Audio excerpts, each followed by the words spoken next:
definitely a rocky thing when there's like so many people wanting to play Platinum versus Silver.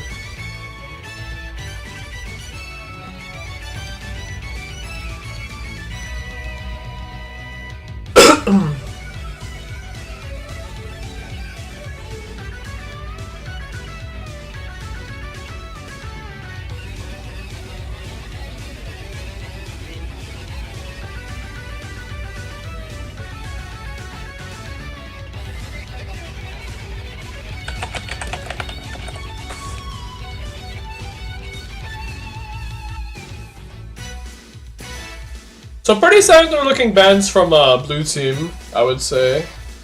And also equally standard looking bands from Platinum Team as well.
Sorry, I'm pretty silent right now. I was like checking up some settings on Twitch and whatnot.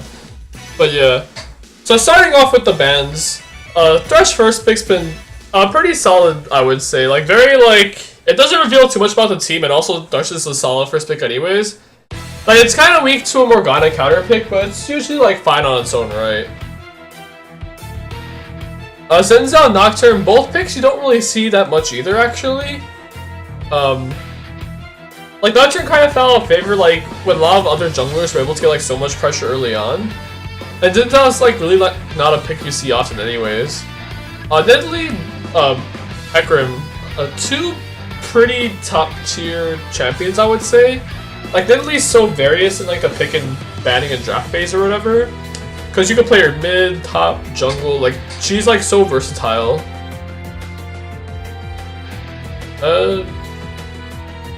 Zira, Blitzcrank. Also two very interesting picks, I would say. Zira used to be very prominent, like, and that was like during like season 3, I'd say.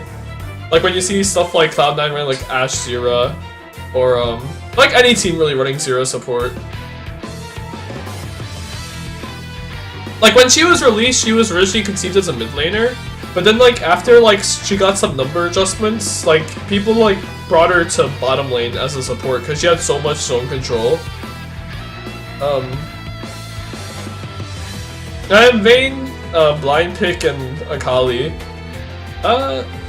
Two very weird picks, I would say. I mean they're strong picks, but they're like picks like you would like go in like certain scenarios, I would say. And then potential Quinn Hover with like Ashe Hover as well.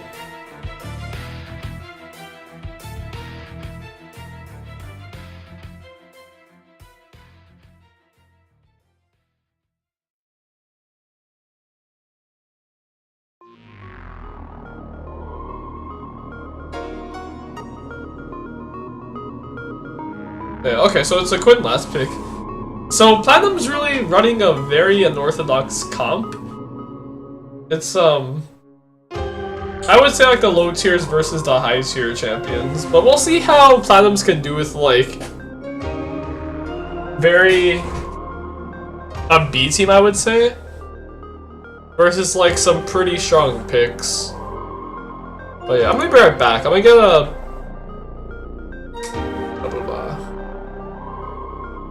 I'm gonna get something real fast, but I'm gonna get the overlay up just in case I'm like not back by 3 minutes. I will most likely, but be right back, guys.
What's up, guys? I'm back from doing household stuff.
I definitely got taken for a surprise in Champion Select.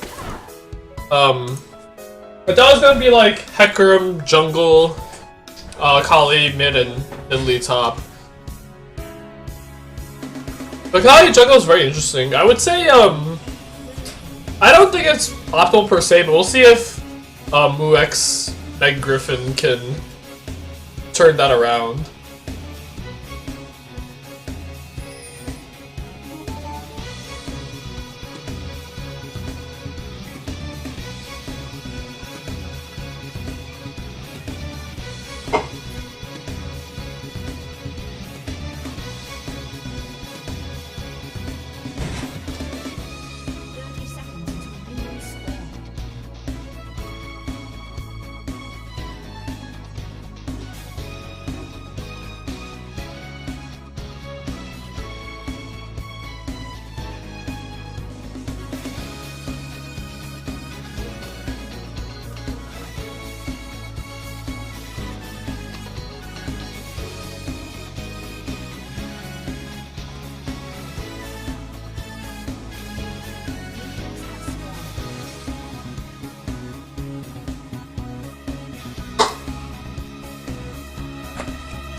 So pretty standard start from everyone. I'm a little surprised that Rengo Senpai and Hecarim's kind of going for his own blue buff though.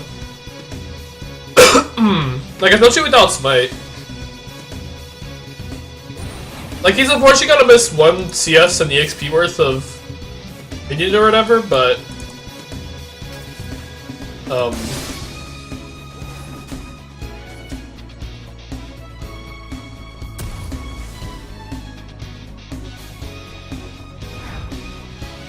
unfortunately, Rude Boy is disconnected right now. But, oh no, he's around.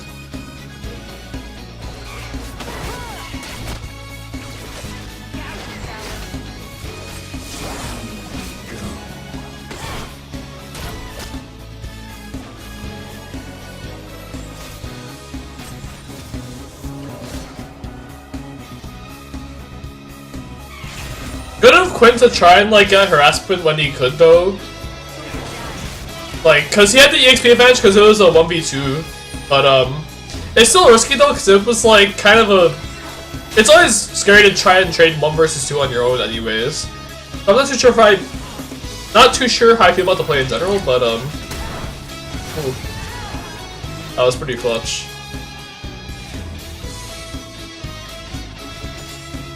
Yeah. Ricasso on Xin Zhao is actually doing a pretty interesting job because he did start off against I think it was the Wolf Camp. I didn't check exactly, but like he was able to like get the XP advantage and like CS to his side. So Hecarim has to play like really far out right now, and that's especially scary without a mobility summoner.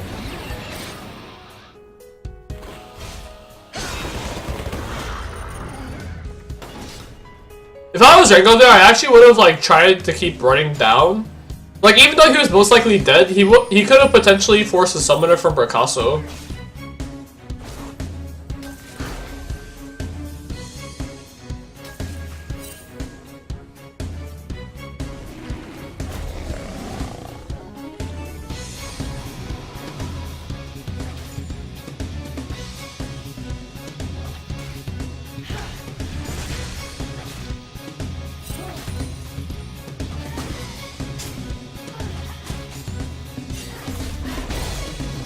Hey, Rude Boy with his Rude Roam.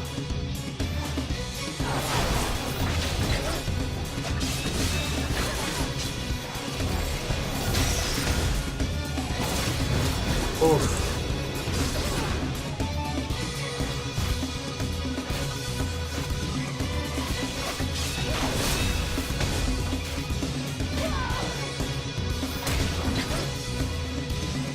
Wow, Rude Boy was like, hands off my friend.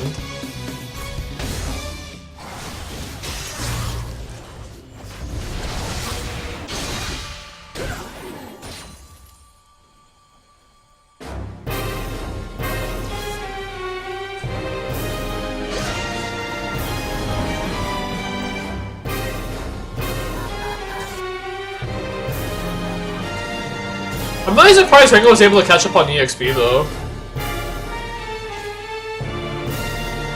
I guess he used like teleport to get back into the lane quickly, so go with him to catch up on EXP despite getting killed in lane.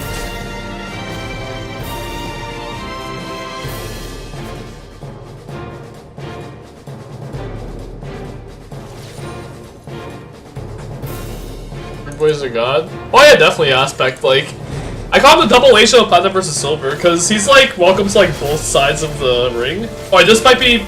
I was gonna say this could have been Platinum's or Silver's chance to get back into the mix. But yeah. Like if I were Silver, I would try and take the game as slow as possible. Like give them dragons if they'd have to.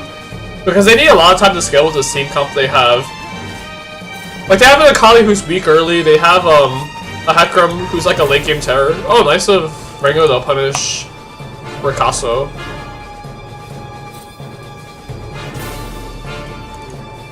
Yeah, it's looking rough there. I would say he should feel safe trying to go for this farm here, though. Like, unless, like, Xin Zhao teleports right on the minion, like, then he'll just run away, but he should feel safe going for that farm, yeah.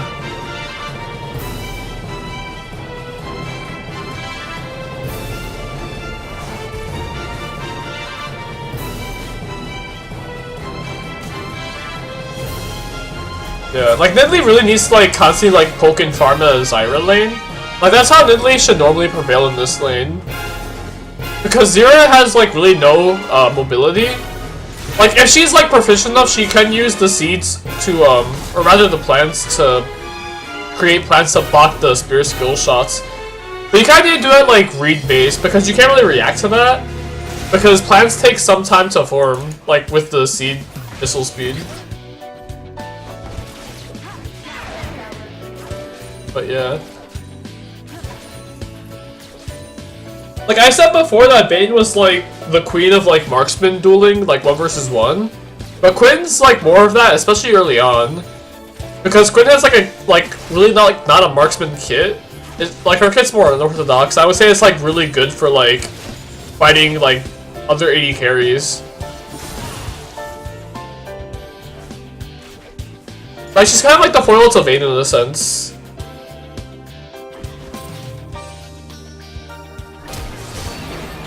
Oh. Nice.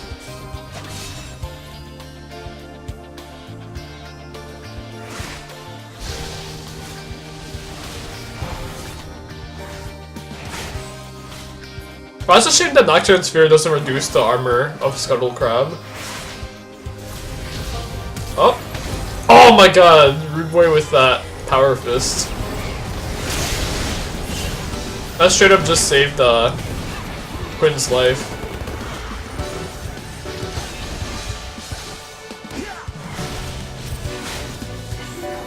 Well, I could be the trade. Oh no, just barely.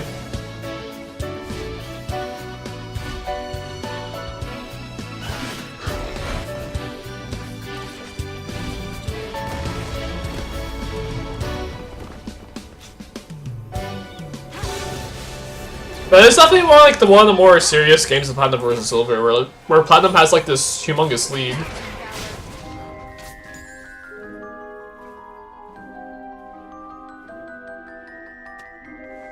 Like Vayne definitely shouldn't be trying to go like.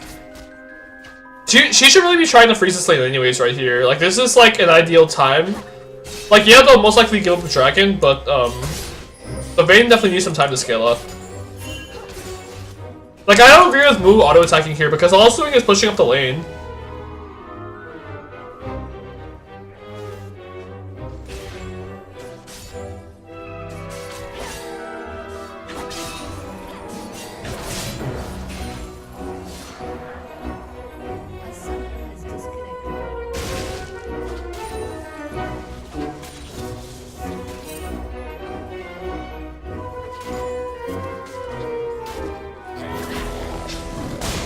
Well, that was a pretty slick spear. Like, that was threaded like a needle. Almost a nice read from Rukui.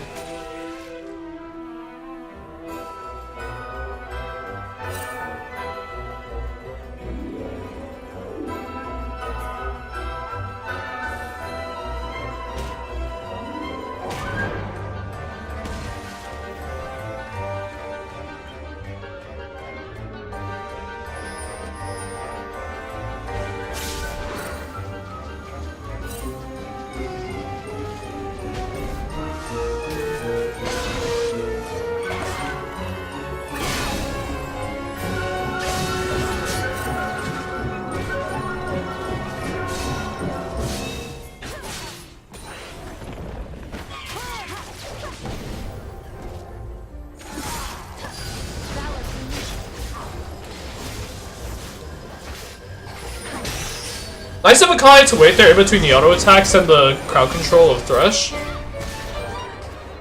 Quinn definitely kind of overstayed her boundary there. But nice of Silver to punish that, actually. That was pretty smooth.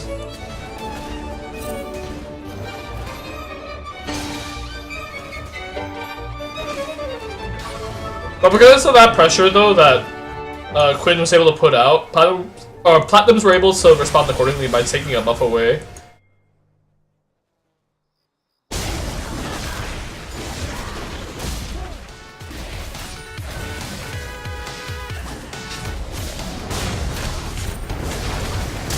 Oh, if he didn't miss one of the skills. Oh, he still got it, but...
Yeah, this is looking like a slobber knocker.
Despite being a 4 versus 5, at least like Silver's like not making it free like with Platinum's like going crazy.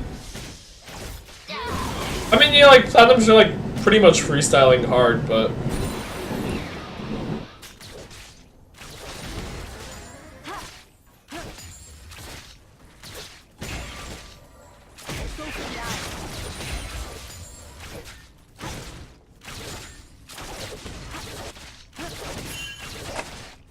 heard the music.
I think Quinn should have tried for a vault there actually, because you can vault over walls as Quinn, but it's more so a rare scenario because you need to have like enemies by said wall you want to jump over. Like I remember making a highlight about it the other day.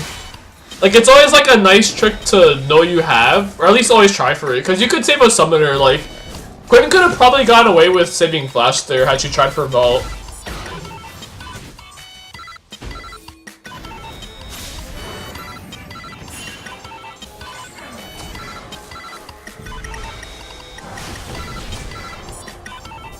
Ooh.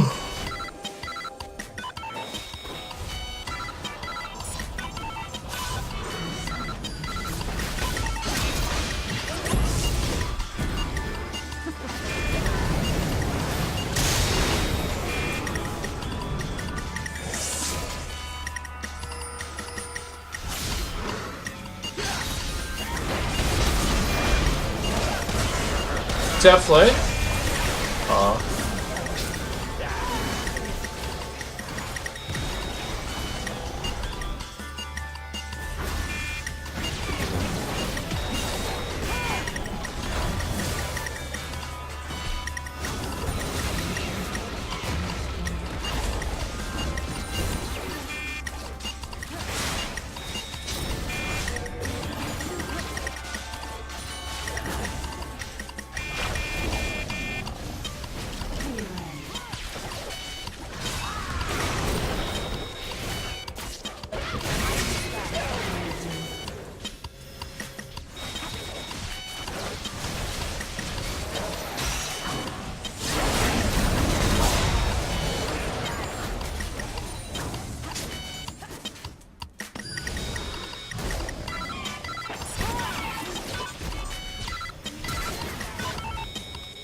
Ooh!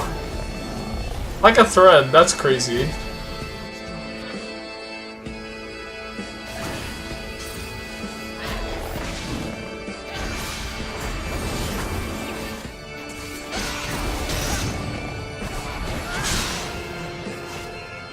Sinzel's like, you can't tame me.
Yeah, I kinda am out of it, Kurushima.